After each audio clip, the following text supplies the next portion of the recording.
नमस्कार. जय महाराष्ट्र. जय महाराष्ट्र. देशामध्ये लोकसभा निवडणुकांचं महाभारत सुरू आहे.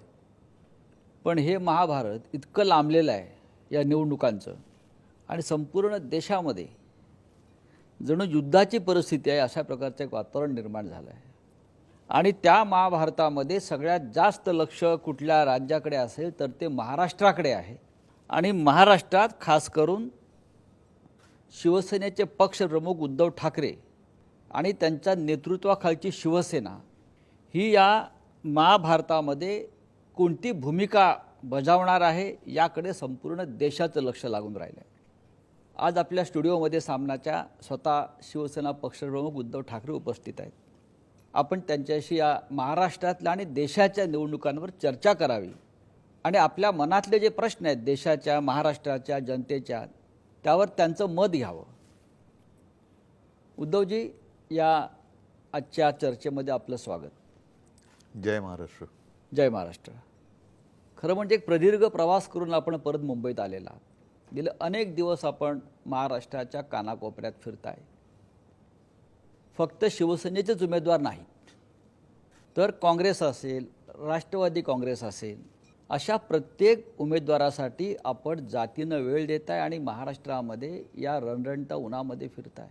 मागच्या निवडणुकीला आपल्या छातीवर धनुष्यबाण होता. आज मी आपल्या छातीवरती मशाल पाहतो आहे. धनुष्यबाण ते मशाल हे जे स्थित्यंतर झालं आहे त्याचा या निवडणुकीमध्ये काय परिणाम आपल्याला जाणवतो आहे? पहिल्या प्रथम आपण जो उल्लेख केला की आत्ताची निवडणूक ही महाभारतासारखी चाललेली आहे. त्यावेळेच्या महाभारतामध्ये द्रौपदीचं वस्त्रहरण झालं होतं. यावेळेला आपल्या देशातल्या लोकशाहीचं वस्त्रहरण होतं आहे. आणि म्हणून ती लोकशाही वाचवण्यासाठी स्वातंत्र्यलढा हा एक वेगळा भाग होता. त्या काळात आपण नव्हतो.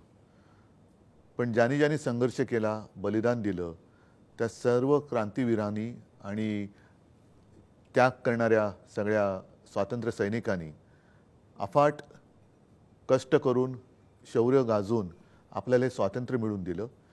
हे स्वातंत्र्य टिकवण्याचं काम हे आपण केलं पाहिजे. आणि पुढचा जो तुम्ही प्रश्न विचारला त्याचं उत्तर हेच आहे की धनुष्यबाण ते मशाल, लोकशाहीचे धिंडवडे निघत आहेत. संविधान पाळलं जात नाही आहे. पक्षांतर केल्यानंतर अपात्रतेची केस ही अजूनही तिचा निकाल लागत नाही आहे. वारंवार कोर्टाने फटकारे मारलेत, सुनावलेत, खडेबोल सुनावलेले आहेत. तत्कालीन राज्यपाल म्हणून जे इकडे बसले होते त्यांना आता सद्गृहस्थ म्हणायचं का काय म्हणायचं, त्यांनी ते अधिवेशन बोलवणं कसं चूक होतं, त्याच्यानंतर मरे लवादानी दिलेला निर्णय कसा चूक होता, निवडणूक आयोगाला सुद्धा हा निर्णय घेण्याचा अधिकार आहे का, याचं कारण सर्वोच्च न्यायालयाने म्हटले की पक्ष कोणाचा हे तुम्ही लोकप्रतिनिधींवरून नाही ठरवू शकत. म्हणजेच काय, जे मी म्हटलं की लोकशाहीचं वस्त्रहरण चाललंय आणि त्याच्यावरती कडी म्हणजे अजून याचा निर्णय आलेला नाही आहे. सर्वोच्च न्यायालयात आपल्याला न्याय मिळणार ह्याची मला खात्री आहे.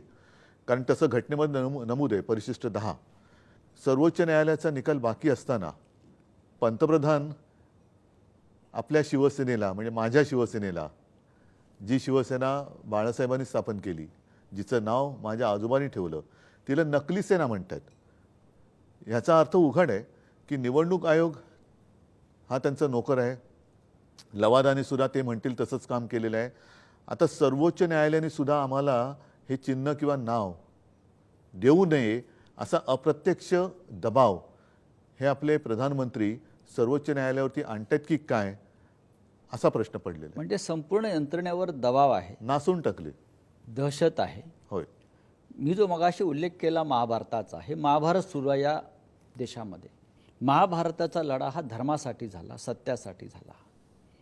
आणि महाभारतामध्ये दोन प्रमुख पात्रांवर नेहमी चर्चा होते. कृष्ण आहे, पण अर्जुन आणि अभिमन्यू. विरोधक असं म्हणतात की उद्धव ठाकरे यांचा अभिमन्यू झाला आहे. अभिमन्यू बरोबर आहे, पण अभिमन्यू शूर होता, तो भेकड नव्हता. आज हे जे काय ईडी, इन्कम टॅक्स, सीबीआयच्या माध्यमातून चक्रव्यूह टाकतायत ही भेकड लोक आहेत. ह्यांना अभिमन्यूसारखं धैर्य नाही आहे लढायचं. तो चक्रव्यूहात घुसला होता. हे बाहेरच्या बाहेर भाडोत्री लोकांना एकमेकात लढवत आहेत. म्हणजे शिवसेना फोडली आणि शिवसेनेमध्येच मारामाऱ्या लावण्याचा प्रयत्न केला. राष्ट्रवादी फोडली म्हणजे कुटुंब फोडतायत, कुटुंबात कलह लावतायत, पक्षामध्ये भांडणं लावतायत. हे तर सगळं कौरवांचंच काम आहे ना. ही कौरव नीती जी आहे ती कौरव नीती शेवटी हारणार आहे. कारण कौरव त्यावेळेला 100 होते, पांडव 5च होते. होय. पण 5 पांडवांनी 100 कौरवांवरती मात केली होती. कारण पांडव हे सत्यासाठी आणि धर्माच्या बाजूने लढत होते. म्हणून स्वतः श्रीकृष्ण सुद्धा हा पांडवांच्या बाजूला होता. हे युद्ध आपण जिंकताय. नक्कीच. एकंदरीत राज्यातला प्रचार कसा चाललाय? आपण स्वतः गेल्या काही काळापासून म्हणजे निवडणुकीच्या घोषणा होण्याच्या आधीपासून आपण महाराष्ट्रात फिरताय आणि आपण एका तयारीनं फिरताय. तर तुम्ही राज्यात सगळ्यात जास्त फिरणारे नेते आहेत या काळामध्ये. प्रचाराचं म्हणाल निवडणुकीचा, तर आपल्या दृष्टीनं प्रचाराची दिशा तुमची कशी आहे? 2 महत्त्वाचे मुद्दे आहेत. एक म्हणजे साहजिकच आहे, गेल्या 10 वर्षात मी मुद्दामून मोदी सरकार आता उल्लेख करतो, कारण मला मोदी सरकार नको आहे, मला भारत सरकार पाहिजे. होय. पण मोदी सरकारच्या थापा या उघड झालेल्या आहेत. आता मी भाषणातले मुद्दे काही इकडे मांडत नाही, पण त्यांनी 2014 साली, म्हणून मी या सरकारला गजनी सरकार म्हणतो. 14 साली ते जे काय बोलले ते 19 साली त्यांना आठवत नव्हतं. 19 साली काय बोलले ते आत्ता आठवत नाही आहे. आज काय बोलतात ते उद्या आठवणार नाही आहे. आणि त्यांना असं वाटतं की त्यांच्या स्मरणशक्तीवरती जरी परिणाम झाला असला म्हणजेच जनतेच्या झाले, असं नाही आहे. कारण जनता 2 वेळेला म्हणजे 10 वर्ष ही मूर्ख बनली. आणि ते जे एक म्हणतात ना, तुम्ही कदाचित सर्वांना एकदा मूर्ख बनवू शकता, काही जणांना तुम्ही सदैव मूर्ख बनवू शकता, पण सर्वांना सदैव मूर्ख बनवू शकत नाही. आता जनता पेटलेली आहे, जनता उठलेली आहे. ह्यांच्या सगळ्या ज्या काही भाकड कथा होत्या, म्हणजे शेतकऱ्याचं उत्पन्न दुप्पट होणार, प्रत्येकाला घर मिळणार, बऱ्याच प्रधान किसान योजना, सन्मान योजना वगैरे वगैरे वगैरे, या भूलथापा तर आहेत. त्याचबरोबरीने भ्रष्टाचारांना एकत्र घेत आहेत, हे पक्ष फोडत आहेत. ही गद्दारी महाराष्ट्र कधी सहन नाही करत. महाराष्ट्रामध्ये गद्दारी कधीच सहन केली गेलेली नाही आहे. आणि मागे मला वाटतं मी धाराशिवच्या सभेत होतो तेव्हा तिथले आपले खासदार आहेत ओमराजे, त्यांनी एक अतिशय चांगलं उदाहरण दिलं की आता 300-400 वर्ष झाली, किती झाली असतील, पण अजूनही खंडोजी खोपडे यांच्याबद्दल आपण खंडोजी खोपडे म्हटल्यानंतर काय म्हणतो? गद्दार.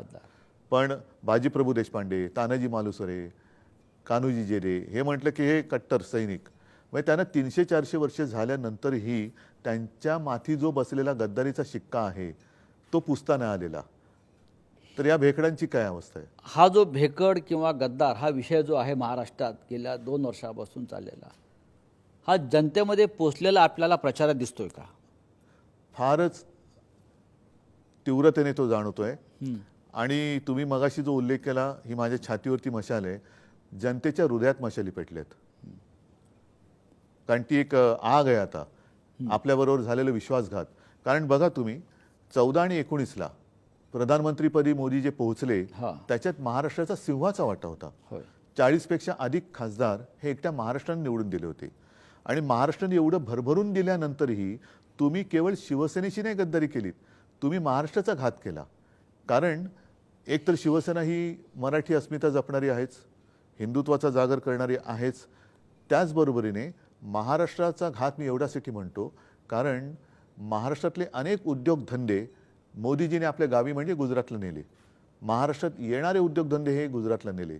मुंबईतला हिरे बाजार नेला, आर्थिक केंद्र नेलं, मेडिकल डिव्हाइस पार्क नेला, बल्क ड्रग पार्क नेला, ह्या वेदांता फॉक्सकॉन तिकडे नेला होता. पण हे सर्व आपण पाहत बसलो. मोदी किंवा शहा किंवा त्यांचं सरकार महाराष्ट्रातलं आणि देशातलं हे सर्व महाराष्ट्रातून ओरबडून नेत असताना आपण सगळे हे फक्त आपण त्याच्यावर बोललो किंवा चर्चा केल्या, आपण हे थांबवण्याचा अजिबात प्रयत्न केला नाही. याचं कारण जोपर्यंत मी मुख्यमंत्री होतो तोपर्यंत त्यांची बिशाद नव्हती. यातला एकही प्रकल्प त्यावेळी त्यांनी ते नेऊ शकले नव्हते. आता मात्र त्यांनी गद्दारी केल्यानंतर डबल इंजिन आहे ना, म्हणजे उद्योग पळवायला डबल इंजिन सरकार लागल्यानंतर हे डबल इंजिनाने ज्या वेगाने हे उद्योगधंदे पळवले, आपल्या हातात आता सत्ता नाहीये. आणि महाराष्ट्रामध्ये बेकारी वाढते, बेरोजगारी वाढते, सगळं काही वाढते. हा जो एक राग आहे की आम्ही तुम्हाला दिलं होतं, तुम्ही आमचा का घात केलात? महाराष्ट्राचा का घात केलात? आज जसे मोदी संपूर्ण राज्यभर फिरतायत, आता मला वाटतं ते कुठल्या तरी गल्लीमध्ये किंवा बोळामध्ये रोड शो सुद्धा करतील आणि त्यांनी करावा. महाराष्ट्र कसा आहे, महाराष्ट्राचा आक्रोश आणि महाराष्ट्राचा संताप हा त्यांनी अनुभवला पाहिजे. महाराष्ट्राचं प्रेम आणि आशीर्वाद त्यांना 10 वर्ष मिळाले. आता महाराष्ट्राचा शाप काय असतो हा मोदीजींनी अनुभवावा. आपण मगाशी महाराष्ट्रातून अनेक उद्योग, व्यापार, व्यवसाय हे गुजरातला ओरबडून देण्याचा उल्लेख केला. यापूर्वी महाराष्ट्रातून असं कधीच घडलं नव्हतं. प्रत्येक सरकार, मग काँग्रेसचं असेल किंवा अन्य पक्षाचं असेल, मुख्यमंत्र्यांनी हे रोखण्याचा प्रयत्न केला. आणि शिवसेनेची स्थापना मुळात त्यासाठीच झालेली आहे की महाराष्ट्राच्या हिताचं रक्षण, मराठी माणसाचा स्वाभिमान, हिंदुत्व नंतर आलं. पण आज आम्हीच खरी शिवसेना असं म्हणणारे जे लोक राज्यकर्ते आहेत, त्यांची शिवसेना म्हणजे ए संशी, म्हणजे त्यांचं जो पूर्ण नाव आहे मी घेऊ पण इच्छित नाही. जसं माझं उद्धव बाळासाहेब ठाकरे हे नाव घ्यायला त्यांना लाज वाटते म्हणून ते शॉर्ट फॉर्म करतात, तसं त्यांच्या शिवसेनेचं नाव आहे ए संशी. अच्छा, म्हणजे त्याचं फुल फॉर्म काय आहे? कारण त्यांना त्यांच्या वडिलांचं नाव लावायला लाज वाटते. तर त्यांना लाज वाटत असेल तर मी काय त्यांच्या वडिलांचं तर ही जी शिवसेना म्हणून स्वतःला मानतात, त्यांचा मूळ विचार जो आहे की मराठी माणूस आणि महाराष्ट्राचं संरक्षण करणं, हे तुम्हाला कुठे दिसत नाहीये आणि हे उघड्या डोळ्यानं महाराष्ट्राची लूट पाहतायत. ते त्याचाच तर राग जनतेला आलाय. म्हणजे एक तर तुम्ही गद्दारी करून ज्या राजकारणातल्या आईशी तुम्ही हरामखोरपणा केला, शिवसेनेशी हरामखोरपणा केला, गद्दारी केली, म्हणजे राजकारणात जन्म देणाऱ्या शिवसेना या आईच्या कुशीवरती तुम्ही वार तर केलाच, आणि त्याचबरोबरीने महाराष्ट्राशी सुद्धा तुम्ही गद्दारी केलेली आहे. आणि ही गद्दारी ही महाराष्ट्रात नाही चालणार. उद्धवजी, आपण मगाशी एक जो उल्लेख केलात की आता नरेंद्र मोदी महाराष्ट्रामध्ये प्रचार सभांचा किंवा सभांचा धडाका घेत आहेत, गल्लीबोळात फिरत आहेत, कुठल्या तरी गल्लीत रोड शो घेत आहेत. मला वाटतं येत्या 1-2 दिवसात ते घाटकोपर भागामध्ये रोड शो घेतात अशी माझी माहिती आहे. त्याच घाटकोपरमध्ये काल अनेक गुजराती सोसायट्यांमधून शिवसैनिकांना, म्हणजे मराठी माणसाला प्रचार करण्यापासून रोखण्यात आलं. मराठी माणसाला, हे तुम्ही किती गांभीर्यानं घेता? हाच तर आता निकाल यावेळेच्या निवडणुकीत लागणार आहे. अशी कधीही कुठल्याही राज्यामध्ये मराठी माणसं दादागिरी करत नाही. पण हे कोणाच्या आशीर्वादाने करते आणि त्यांना बळ देण्यासाठी मोदी इकडे रोड शो करणार आहेत का, हा प्रश्न मराठी माणूस दाखवेल ना, त्यांना काय दाखवायचं ते. पण एक गोष्ट तुम्हाला सांगतो की काही लोक भले गुजराती असतील, उत्तर भारतीय असतील, अगदी मुस्लिम सुद्धा, करोना काळामध्ये जे आपण काम केलं, करोना काळातल्या कामाला त्यांनी ते अजूनही विसरलेले नाहीये. तुम्ही हा भेदभाव कधीच केला नाही गुजराती मराठी? म्हणजे उत्तर प्रदेशमध्ये गंगेत प्रेत वाहत होती, गुजरातमध्ये सार्वजनिक चिता पेटल्या होत्या. होय, महाराष्ट्रामध्ये असं नव्हतं कधी घडलं. आणि त्यावेळेला मोदी रिकाम्या थाळ्या वाजवत होते, दिवे लावा, दिवे विजवा, कोलांट्या उड्या मारा, बेडूक उड्या मारा, उठा बशा काढा. त्यांनी काही कोरोना जात नाही आणि त्यांनी त्याच्यामुळे कोरोना नाही गेला. तर महाराष्ट्राच्या जनतेने, मला एका गोष्टीचं समाधान आहे की जे जे मी सांगत गेलो ते ते ऐकत गेले आणि त्याच्यात मी कुठेही भेदभाव केला नाही. आणि या पलीकडे जाऊन सांगतो की गुजरातबद्दल काय माझ्या मनात आकस नाही आहे. गुजरातसुद्धा आमचाच आहे. पण हा भाव हा गुजराती माता भगिनी आणि बांधवांनी सुद्धा ठेवला पाहिजे, जे इथे राहत आहेत. उलट 92-93 साली शिवसेनेनेच त्यांना वाचवलेलं, मोदी कुठे होते? उद्धवजी, 3 टप्पे पार होत आहेत, 4थ्या टप्प्याकडे आपण जातो. त्यांनी टप्पा काय सरपटी टाकलं तरी होय, निवडणुकीत ते निकालच सरपटणार आहेत. होय, कारण आपण अशी रोज एक एक गुगली टाकताय की त्यांना आता त्यांच्या पिचवर बचाव करणं कठीण झालेलं आहे. पण या 3रा टप्पा सुरू असताना देशामध्ये अशा प्रकारच्या घडामोडी घडत आहेत त्या चिंताजनक आहेत. काल देश निवडणुकीला सामोरा जात असताना काश्मीर खोऱ्यामध्ये पुन्हा एकदा पुलवामाची पुनरावृत्ती घडली. अत्यंत चिंताजनक गोष्ट आहे. 4 वर्षापूर्वी पुलवामात आपल्या लष्करी वाहनांवर हल्ले झाले आणि 40 जवानांच्या हत्या झाल्या. आपण त्यांना जबाबदार कोण आहे? आणि काल त्याच पद्धतीनं पूंछ येथे हवाई दलाच्या ताफ्यावर हल्ला झाला काश्मीरमध्ये. काश्मीरात शांतता आहे असं मोदी शहांचं म्हणणं आहे. आम्ही 370 कलम हटवला आहे, आम्ही हे केलं आहे, आम्ही ते केलं. तरीही काश्मीरमध्ये अशा प्रकारे लष्करी जवानांचे बळी जात आहेत, हे तुम्हाला किती चिंताजनक वाटतंय? पहिल्या प्रथम पुलवामा जे घडलं त्याच्याबद्दल तत्कालीन राज्यपाल सत्यपाल मलिक ह्यांनी जे सत्य किंवा वास्तव, विस्तवासारखं असलेलं वास्तव हे जगासमोर मांडलं, त्याला उत्तर कोणी देऊ शकलेलं नाही आहे. कारण सत्यपाल मलिक हे राज्यपाल होते. राज्यपाल म्हटल्यानंतर आणि तेही काश्मीरचे, त्यांचे अधिकार हे सगळ्यांना माहिती आहेत.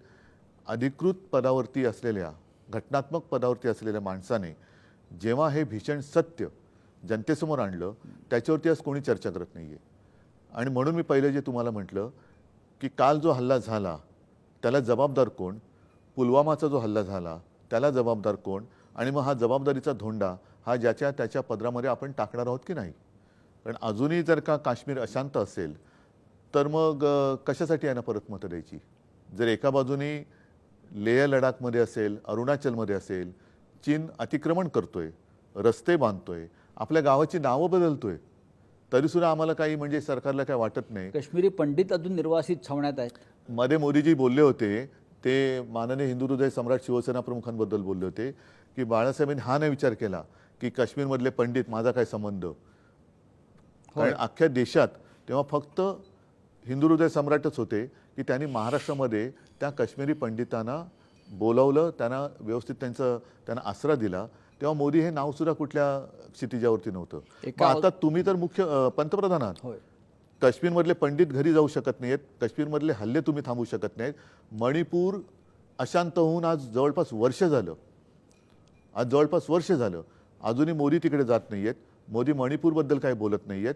जणू काही सगळे प्रश्न संपलेत आणि आता फक्त उद्धव ठाकरे एकटाच प्रश्न देशासमोर आहेत. अशा पद्धतीने मोदी आणि अमित शहा हे महाराष्ट्रामध्ये येत आहेत, महाराष्ट्राच्या वाऱ्या करत आहेत. म्हणजे हे काहीतरी आक्रीत घडतंय. म्हणजे उद्धव ठाकरेला संपवून काश्मीर शांत होणार आहे का? उद्धव ठाकरेला संपवलं म्हणजे चीन परत जाणार आहे का? उद्धव ठाकरेला संपवलं म्हणजे मणिपूरच्या महिलांची लुटलेली इज्जत त्यांना परत मिळणार आहे का? काय मोदींकडे काय उत्तर आहे त्याच्याकडे याच्याबद्दल? लोकसभा निवडणुकीआधी राम मंदिराचा प्राणप्रतिष्ठा सोहळा पार पडला. मोदी टीका करतायत किंवा अमित शहा टीका करतायत की उद्धव ठाकरे त्या प्राणप्रतिष्ठा सोहळ्यासाठी उपस्थित राहिले नाहीत. शंकराचार्य का नव्हते? शंकराचार्यांना का बोलवलं याचं नाही? कारण असं आहे की उद्धव ठाकरे यांनी हिंदुत्व सोडलं. ते प्राणप्रतिष्ठा सोहळ्यास अयोध्येत हजर राहिले नाहीत. हे वारंवार ते महाराष्ट्रात येऊन सांगतायत. तुमची कृती ही हिंदुत्व विरोधी आहे. मी कुठे होतो त्या दिवशी? मी अयोध्येला गेलो नाही, कारण मला काय मानपान याची आवश्यकता नाही आहे. मोदी जेव्हा गेले नव्हते आणि हा विषय थंड बस्त्यात पडला होता, तो साधारण 2018चा नोव्हेंबरचा काळ होता. आपणही सोबत होतो. मी शिवसैनिकांना घेऊन राम मंदिरात गेलो होतो, अयोध्येला गेलो होतो. तेव्हा मंदिर नव्हतं. अयोध्येत जाऊन रामाचं दर्शन घेतलं आणि पहिले मंदिर फिर सरकार. त्याच्यानंतर योगायोग असेल, काही असेल, मी तिथे जाताना शिवजन्मभूमीची एक मुठभर माती घेऊन राम जन्मभूमीला गेलो.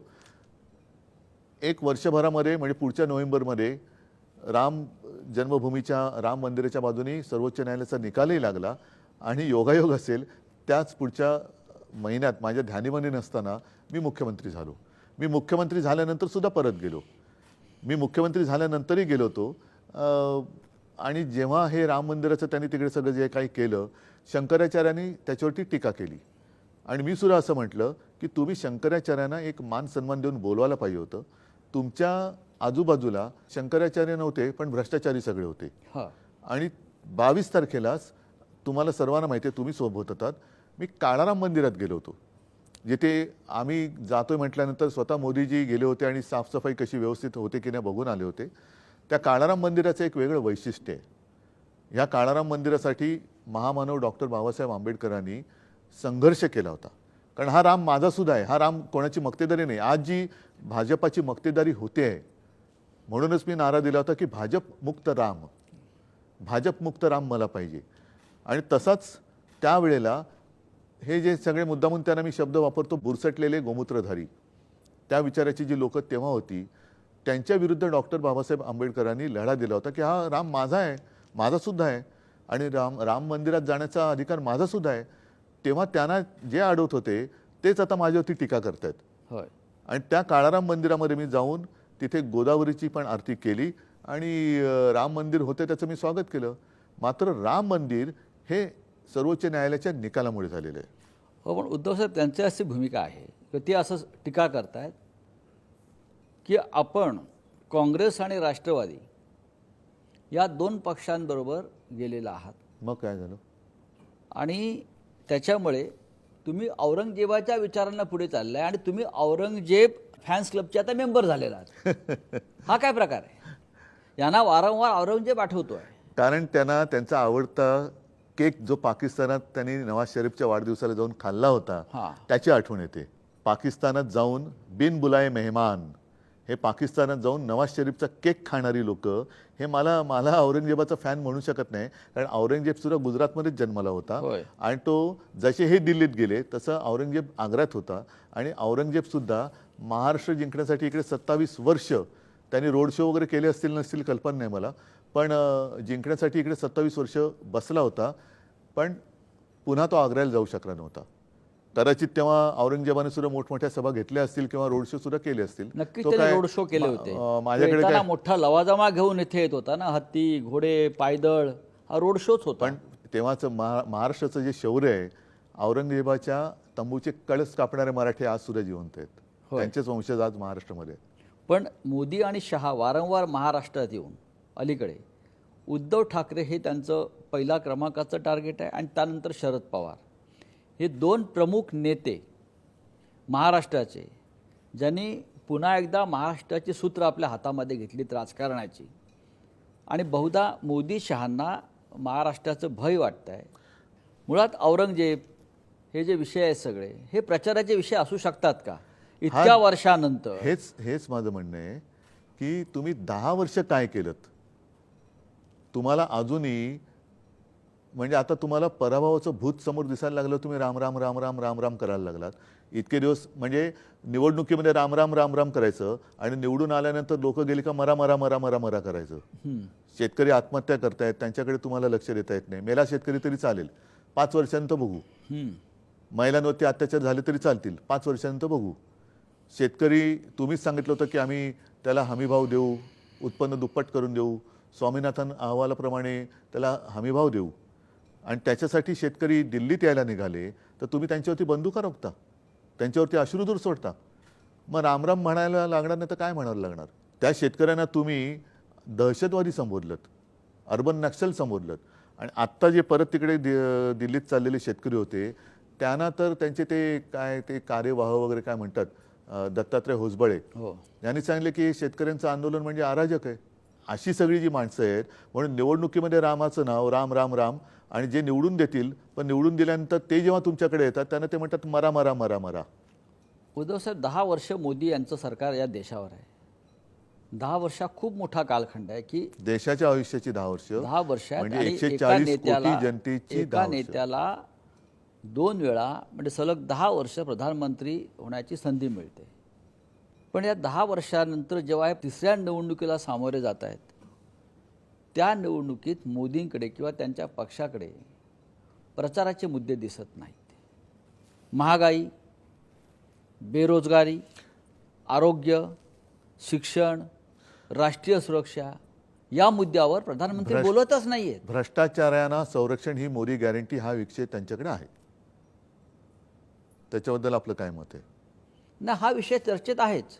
म्हणजे भ्रष्टाचार करा आणि भाजपात या. म्हणजे ते एक कुठली तरी गोळी होती ना, वो खाओ सब भूल जाओ. तसंच आहे, भ्रष्टाचार करो भाजप में आओ. आणि नरेंद्र मोदींनी भ्रष्टाचार मुक्त भारताची घोषणा केली होती. हां, ते बरोबर आहे. कारण जेवढे भ्रष्टाचारी आहेत ते भाजपात घेत आहेत, म्हणजे भारत मुक्त होतं, इतर पक्ष मुक्त होत आहेत. म्हणून मी त्यांना व्हॅक्यूम क्लीनर म्हटलेलं आहे. हां, जसं व्हॅक्यूम क्लीनर कुठेही तुमच्या कार्पेटवरती धूळ असेल, फटीमध्ये धूळ असेल, ती धूळ खेचून घेतं, तसे सगळे भ्रष्टाचारी खेचून घेतात भाजपात. म्हणजे भ्रष्टाचार मुक्त भारत, भ्रष्टाचार मुक्त काँग्रेस, भ्रष्टाचार मुक्त. मोदींच्या प्रचारामध्ये मुद्दे कुठले आहेत? मुसलमान, पाकिस्तान, कब्रस्तान, स्मशान या मुद्द्यावर मोदी बोलत आहेत. आमच्या निवडणुकीच्या प्रचारात हिंदुस्थान आहे, त्यांच्या प्रचारात पाकिस्तान आहे, आमच्या प्रचारात हिंदुस्थान आहे. उद्धवजी, प्रत्येक निवडणुकीत देशाचं भवितव्य ठरवणारी निवडणूक असते, खास करून लोकसभेची राष्ट्रीय निवडणूक. आतापर्यंत गेल्या 70-75 वर्षातल्या प्रत्येक निवडणुकीनं देशाचे भविष्य ठरवायचा प्रयत्न केला. या निवडणुकीचं वैशिष्ट्य तुम्ही काय सांगाल? मी काही वेळेला सभेत बोललेलो आहे, निवडणुकीमध्ये दोघांचं भविष्य ठरत असतं. साहजिकच आहे, पहिल्यांदा जनता त्यांच्या नेत्याचं भविष्य ठरवतं. तशी आज वेळ आलेली आहे की 10 वर्षात ज्यांनी नुसत्या थापा मारल्या त्या थापाड्यांना तुम्ही पुन्हा डोक्यावर घेता की थापाड्यांना फेकून देताय हां. आणि त्याच्यावरती देशाचं भवितव्य अवलंबून राहील. जर थापाड्यांना पुन्हा डोक्यावर घेतलं तर पुन्हा थापाच खावे लागतील आणि थापाच ऐकावे लागतील. पण आत्ता जर का यांना फेकून दिलं तर मला असं वाटतं देशामध्ये एक शांतता नांदेल, कायदा सुव्यवस्था आणि लोकशाही राहील. अन्यथा देशासमोर मला असं वाटतं की काळे दिवस आहेत.